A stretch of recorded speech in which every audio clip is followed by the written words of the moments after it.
the continent. End of statement. It's clear as that.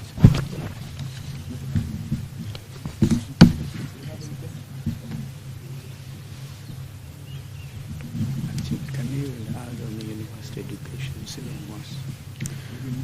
Yeah, on this issue of education, it's even worse in the university. They have come up with grading and basically grouping students in terms of means and so on, and that they're required to pay 7%. Quite a number of those students are actually being sent home because the administration in various public universities are insisting on advance payment before admission.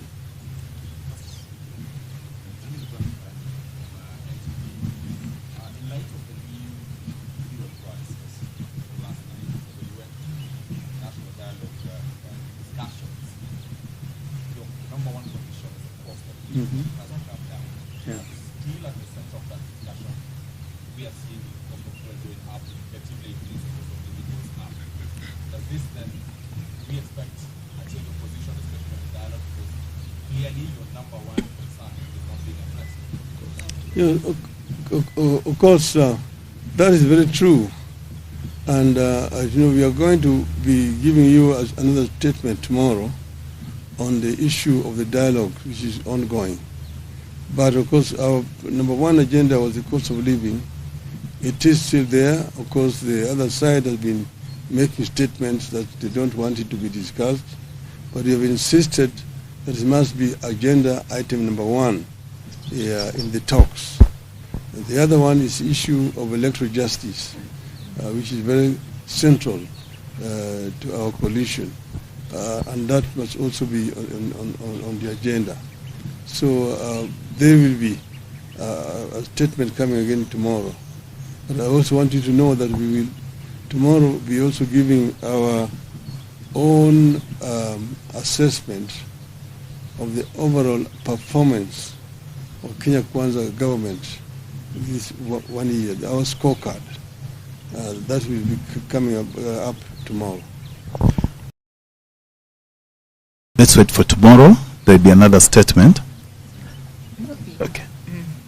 Yes, ma'am. The government says the reason for the increase in fuel is global, global surge in oil prices. But a few months ago, the Kenya Kwanza government signed a deal with Gulf countries for oil importation. And they said this deal would reduce the demand on the dollar, which means then the shilling would come down and also reduce the price of fuel as well. What does the opposition make of this promise that was made by Kenya Kwanza? I mean, and as far as you're concerned, that is really the cause of the problem you're having when they interfered with the OTS. And I'm talking to you as somebody who has been a minister for energy in my other early incarnations.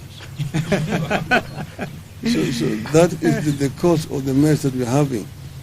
They said that we are going to do a G2G and that they are going to pay in Kenya shillings.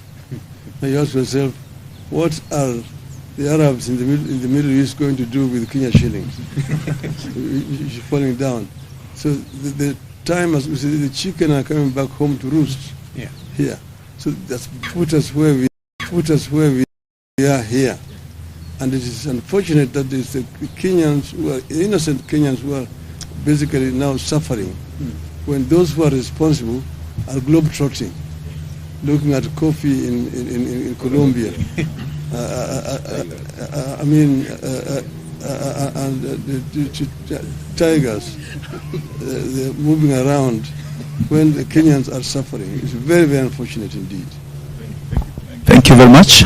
See you tomorrow. Thank you. Pressure on parents seeking to take their children abroad, or those who want to seek treatment outside the country.